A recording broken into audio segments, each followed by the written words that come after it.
Olá, pessoal! O tema da nossa aula de hoje é lá o acordo dos planos econômicos para ressarcimento dos poupadores, que foi fechado lá entre a Advocacia Geral da União e a FEBRABAN, a Federação dos Bancos Brasileiros, e que foi recentemente homologada pelo Supremo Tribunal Federal, o que vai permitir aí o pagamento das perdas econômico-financeiras dos poupadores pela aplicação de uma correção menor das aplicações financeiras que havia sido empreendida em planos econômicos da década de 80 e também o Plano Collor II. Vamos lá, vamos tentar entender um pouquinho a respeito dessa questão. Primeiro, o que você se recorda? Que a década de 1980, início dos anos 90, foi marcada pelaquilo que nós chamamos de década perdida. A década perdida, por sua vez, marcada por um baixo crescimento econômico, uma elevação da taxa de desemprego, uma queda acentuada na demanda agregada do país, uma deterioração da condição fiscal com aumento do déficit público, a crise da dívida externa brasileira, onde o Brasil declara a moratória do pagamento da dívida durante o governo Sarney, uma perda da capacidade de investimento e da capacidade gerencial do Estado brasileiro, um sucateamento do parque industrial, da infraestrutura básica e produtiva do nosso país. O Brasil se marcou naquela década por uma crise da hiperinflação, enfim, o caos econômico-financeiro que se estabeleceu no Brasil durante aquela década. Naquela década, nós tivemos uma série de planos econômicos que foram tentativas de controlar a inflação. Plano Cruzado 1, Plano Cruzado 2, Plano Bresser, Plano Verão, Plano Collor 1, Plano Collor 2, todas tentativas que nós chamamos de heterodoxas, de tentar conter o ímpeto inflacionário. Uma das medidas para tentar conter o ímpeto inflacionário foi, por exemplo, estabelecer novos mecanismos de correção das aplicações financeiras, que genericamente nós estamos chamando de poupança. As aplicações deveriam ser corrigidas por um valor menor do que vinham sendo no passado, em virtude de que os planos econômicos provocavam, num primeiro momento, uma queda acentuada da inflação. O problema é que os bancos foram acusados de aplicar tablitas, aplicar tabelas que remuneravam as aplicações financeiras, não somente a partir do plano econômico, mas para todos aqueles valores que já constavam da conta de aplicação do poupador antes que o plano econômico tivesse sido empreendido. Então vamos tentar traduzir de outra forma para você. Imaginemos que você tivesse aquela época, supondo que a moeda fosse na época real, você tivesse aplicado R$100 e aí você tivesse uma correção que lhe garantia, por exemplo, a reposição da inflação e mais uma taxa referencial qualquer, que era remuneratória. Quando o plano econômico entrava em ação, havia uma tablita, havia um tabelamento, havia algo que restringia a remuneração, porque a condição da aplicação do plano econômico reduzia a inflação e, portanto, reduzia a recomposição de inflação e juros para o dinheiro aplicado. O que os bancos malandramente fizeram? Eles aplicaram essas tablitas e essa redução da rentabilidade não somente para o dinheiro a ser aplicado a partir do plano econômico, mas para todos os valores que já estavam em aplicações com a remuneração contratada anterior, causando claramente uma perda de rentabilidade por parte dos poupadores. Resultado: os poupadores foram para a justiça. De maneira coletiva ou individual, nós temos um embate que dura pelo menos desde a década de 1990. Nós estamos falando de quase 20 anos de luta desses poupadores para recompor o seu saldo original remuneratório para as aplicações que eles haviam tido realizados. E os bancos brigavam na justiça com todas as suas forças, porque isso representará, né, a perda de bilhões de reais pelo sistema bancário brasileiro. E aí o assunto foi parar no Supremo Tribunal Federal, a quem caberia dar a palavra final.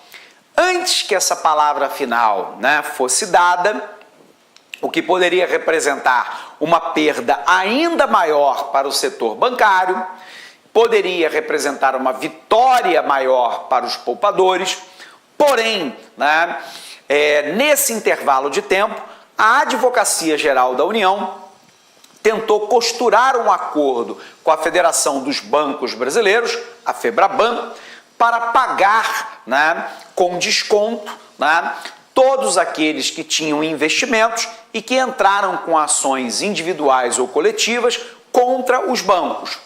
Então, por um lado, o banco teria que fazer um pagamento dos valores que foram perdidos, mas num valor menor do que aquele que eventualmente, né, ele sofreria numa derrota diante do Supremo Tribunal Federal.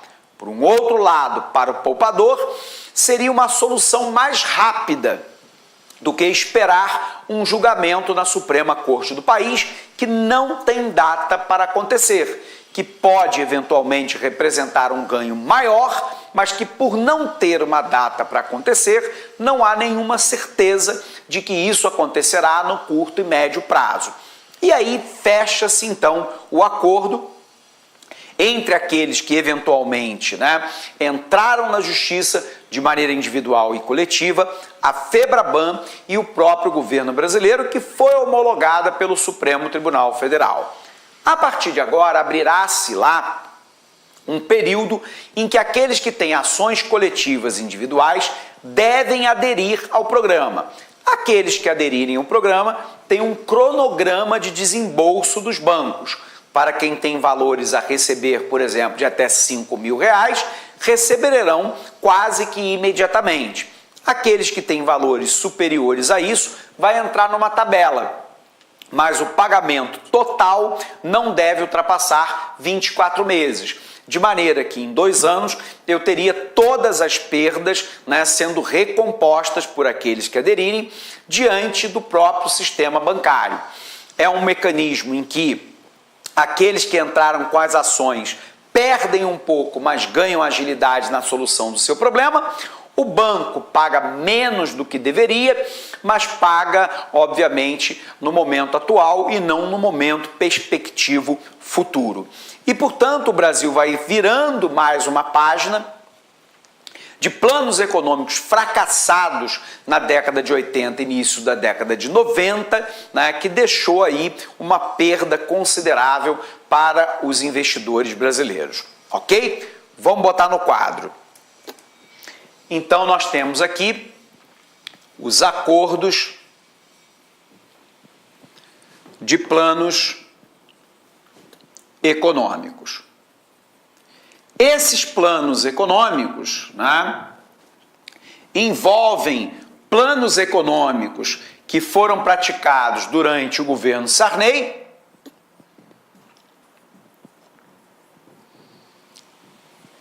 em 1987 e 89, e depois durante o governo Collor.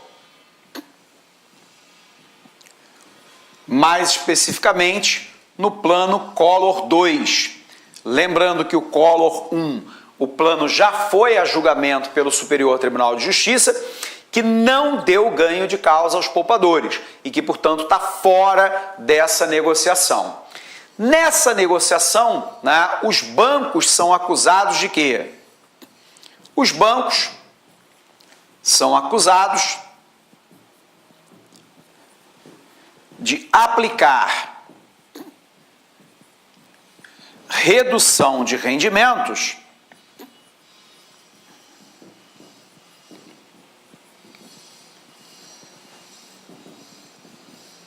para valores aplicados antes dos planos econômicos.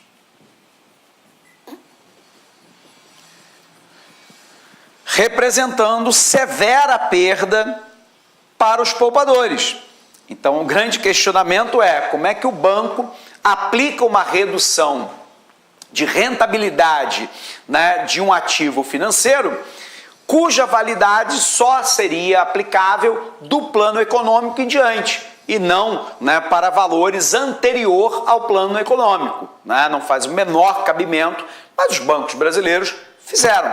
E isso implicou perdas muito consideráveis, da casa de mais de 20 bilhões de reais em valores atualizados para os poupadores brasileiros. Então, lembrando lá, o acordo de planos econômicos foram planos econômicos que aconteceram durante o governo Sarney, como o Plano Verão, o Plano Bresser, no governo Collor, o Plano Collor 2, onde os bancos são acusados de aplicar uma redução de rendimentos para valores aplicados antes dos próprios planos econômicos, o que representaria aí uma perda para os aplicadores. Esses aplicadores entraram então com ações, né, junto à justiça, reclamando a recomposição dessas perdas. E aí nós chegamos no momento atual. Então o que nós temos lá? Apagando aqui.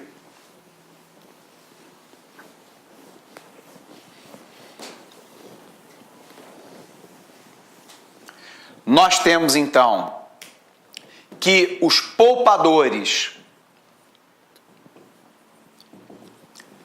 eles acionam o judiciário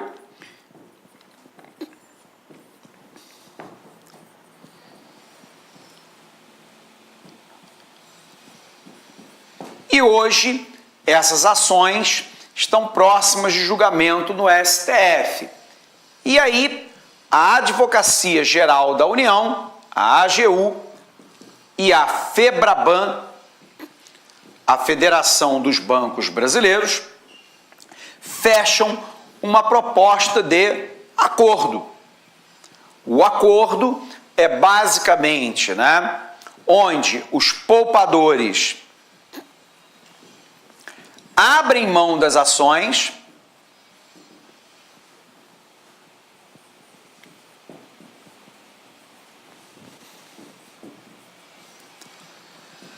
recebem um valor menor do que deveria ser, segundo o que foi pleiteado, recebem valor menor que o pleiteado, porém, o pagamento pelos bancos passa a ser um pagamento imediato. E lembrando que esse acordo aqui, ele foi recentemente homologado pelo Supremo Tribunal Federal. Então os poupadores, né, diante das perdas, óbvia, vai acionar o judiciário para dirimir o conflito baseado na lei. O judiciário, em alguns casos, deu ganho de causa, outros deu perda, houve recurso à segunda instância, né? A situação avançou para o Superior Tribunal de Justiça e hoje está disponível para votação no Supremo Tribunal Federal, em caráter terminativo, portanto, com transitado em julgado. Diante dessa questão, a Advocacia Geral da União e a FEBRABAN fecham um acordo. Nesse acordo, aqueles que entraram com ações para poder receber, abrem mão das ações, né? Recebem um valor menor do que aquele que está sendo pleiteado, porém o pagamento passa a ser imediato pelos bancos e não, né, esperando um possível julgamento futuro do STF, que ninguém sabe quando virá e se virá favorável àqueles que são os poupadores. E aí se fecha um acordo que é considerado minimamente satisfatório para ambas as partes. Isso vai depender, obviamente, de adesões.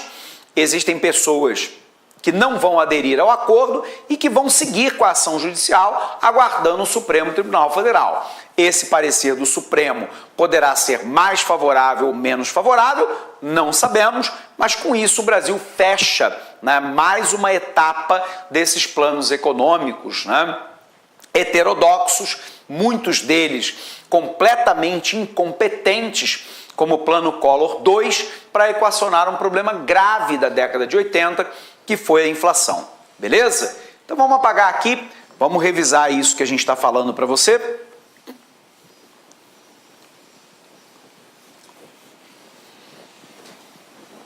Então vamos lá.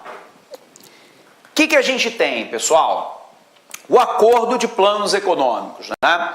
Os representantes dos bancos e dos poupadores prejudicados pelos planos econômicos das décadas de 80 e 90 chegaram a um acordo para o pagamento de uma compensação financeira.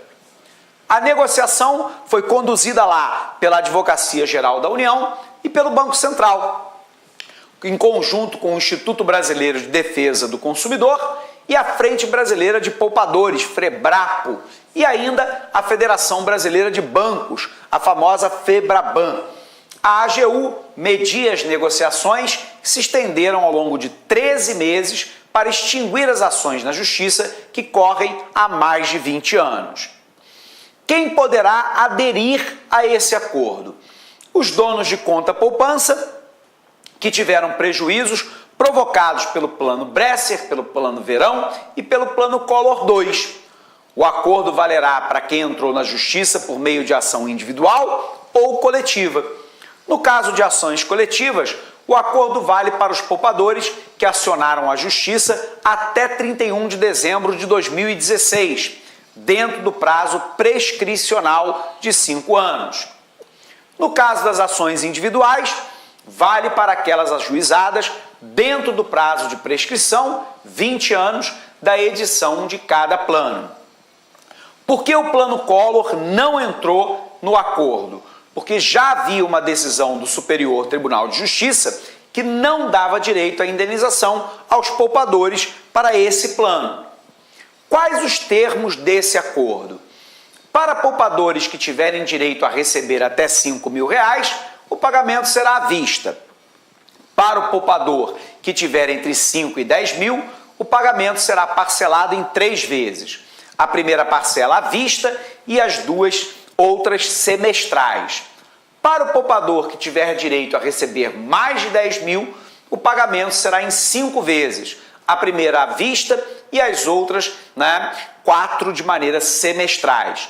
Os valores serão corrigidos pelo Índice de Preço ao Consumidor Amplo, que mede a inflação no Brasil, o IPCA. Por que os planos econômicos provocaram perdas aos poupadores?